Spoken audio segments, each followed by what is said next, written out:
Tak a sme tu. Dnes sa spoločne ponoríme do udalosti, ktorá doslova otriasla českým futbalom a úprimne prepísala históriu jedného z najstarších športových súperení v Európe. Naším dnešným cieľom je rozobrať ten absolútne bezprecedentný záver 317.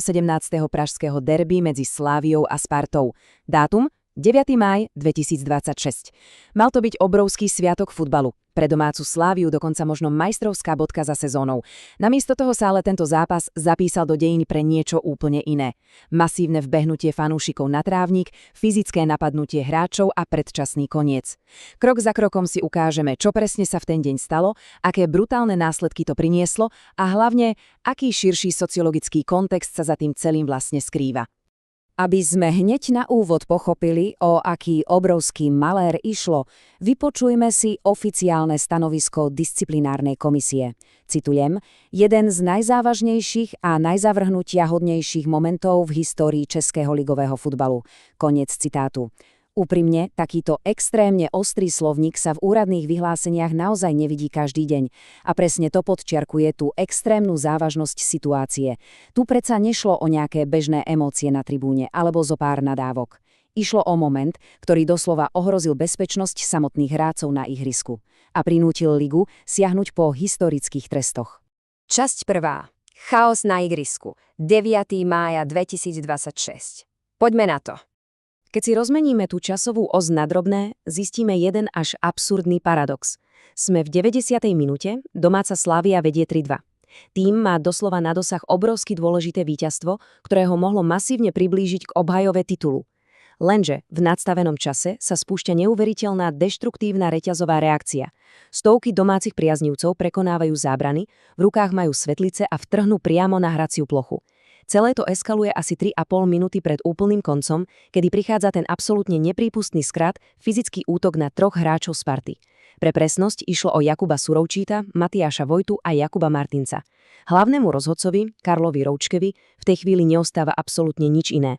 Po niekoľkých minútach prerušenia jednoducho musel zápas definitívne a predčasne ukončiť.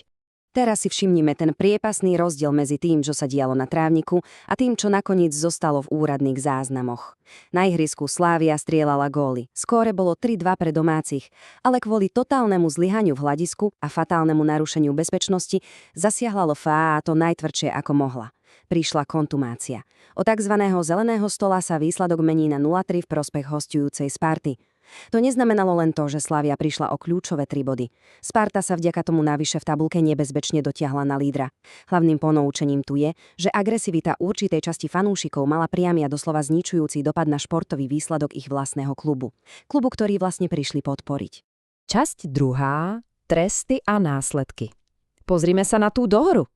600 000 českých korún. Presne takáto masívna finančná sankcia pristála na stole Slávie. Bol to trest za nešportové správanie fanúšikov a pochopiteľne za fatálne nezvládnutie organizácie.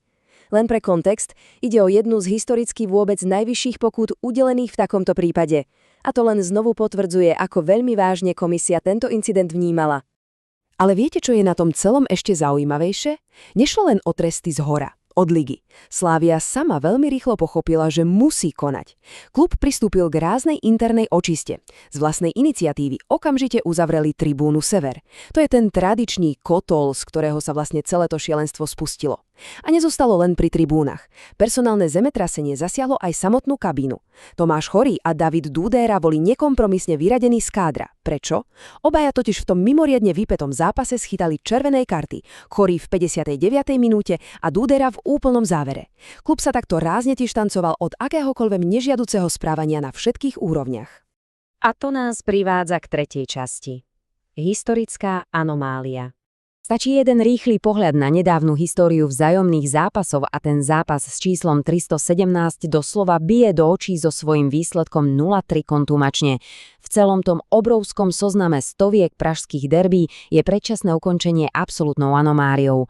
Iste, v minulosti sme videli nespočetne veľa červených kariet, surové fauly, vybičované emócie, ale zápasy sa takmer vždy nakoniec dohrali.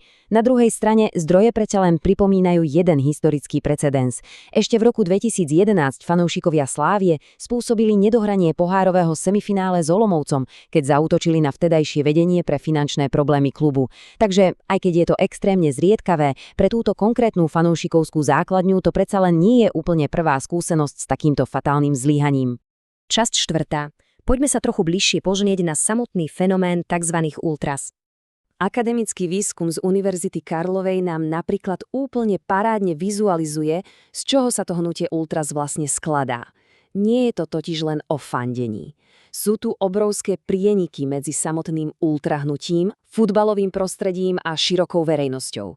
Pre túto skupinu je absolútne typické, že sa definuje cez nesmierne silnú identitu, obrovskú rivalitu a, čo je dôležité, často aj cez otvorený konflikt s autoritami, či už ide o vedenie ligy alebo políciu.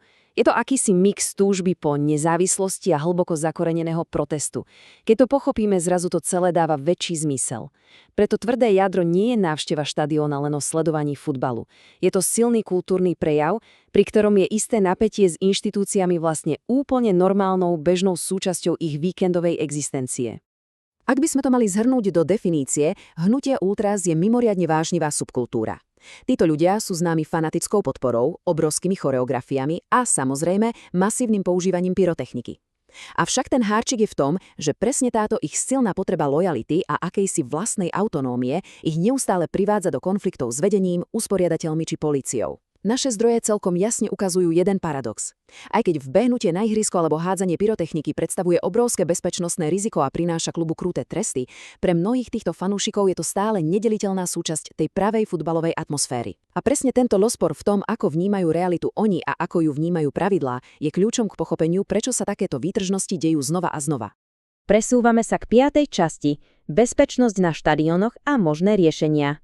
Mimoriadne zaujímavé zistenia nám prináša výskum, ktorý sa pýtal priamo samotných fanúšikov oboch klubov na ich postoj k agresii. Na jednej strane platí, že mnohí tú vybičovanú atmosféru milujú a nechcú prísť o ten kotol emócií z tribún, no na druhej strane tí istí ľudia jasne volajú potom, aby sa cielene trestali výhradne tí konkrétni jedinci, ktorí proste prekročia čiaru. Z odpovedí celkom jednoznačne vyplýva, že hromadné tresty, to zatváranie celých tribún alebo prázdne štadióny, považuje drvivá väčšina za absolútne nespravodlivé voči slušným divákom. Títo ľudia chcú skôr moderné a najmä presne mierené riešenia. A aké sú tie riešenia? Z výskumu nám zišli 3 konkrétne veľmi praktické kroky. Krok číslo 1. Oveľa presnejší monitoring, teda nasadenie moderných kamerových systémov s rozpoznávaním tváre. Vďaka tomu viete udeliť prísny trest, napríklad doživotný zákaz vstupu, presne tomu jednému previnilcovi v dave. Krok číslo 2. Adresný ticketing. Vstupenky by boli pevne viazané na občiansky preukaz. Tým by sa drasticky znížila tá nebezpečná anonymita v dave. No a do tretice, krok číslo 3, investícia do oveľa lepšie pripravenej a odborne školenej usporiadateľskej služby. Celá táto stratégia má jasný cieľ. Chirurgicky presne izolovať a potrestať agresorov, tak aby kvôli nim zbytočne netrpel celý zvyšok štadióna alebo samotný klub. Časť 6. Posledná. Budúcnosť derby. Všetko to, čo sme si doteraz prešli, ukazuje na jedno obrovské vnútorné pnutie v tomto športe. Na jednej miske váh je tá úžasná, elektrizujúca, niekedy až fanatická atmosféra. Veď ruku na srdce, mnohí sa zhodujú, že práve táto surová energia robí z pražského derby výnimočný zápas. Ale na tej druhej miske váh leží absolútne nekompromisná potreba bezpečnosti. Hráči, rozhodcovia, personál aj ostatní diváci musia mať 100% istotu, že z ihriska odídu v zdraví. Udalosti, ktoré sme dnes rozoberali, nám veľmi bolestivo pripomenuli, aké krehké to môže byť. Nájsť tú správnu rovnováhu, no to bude pre vedenie ligy aj samotné kluby priam nadľudská úloha. A tak sa dostávame k úplnému záveru nášho dnešného rozboru. Ukázali sme si, ako to neslavne vbehnutie na ihrisko a útok na hráčov doslova zrujnovali 317. pražské derby. Prešli sme si tie tvrdé kontumačné a finančné tresty a nakúkli sme pod pokrievku mentality ultras, z ktorej toto celé pramení. Ale tá najdôležitejšia otázka teraz visí vo vzduchu. Dokáže tá legendárna búrlivá atmosféra, ktorá pražské derby tak veľmi definuje, vôbec prežiť zavedenie prísnych bezpečnostných opatrení? Nezabije táto nutná bezpečnosť s kamerami a identifikáciou tú pôvodnú divokú energiu? Maj 2026 nám však jasne ukázal jedno. Ten starý model je dlhodobo neudržateľný a futbalové prostredie sa musí zmeniť. Ostáva len na zamyslenie, akú daň si táto zmena nakoniec vyberie. Ďakujem, že ste túto tému dnes preskúvali spolu so mnou.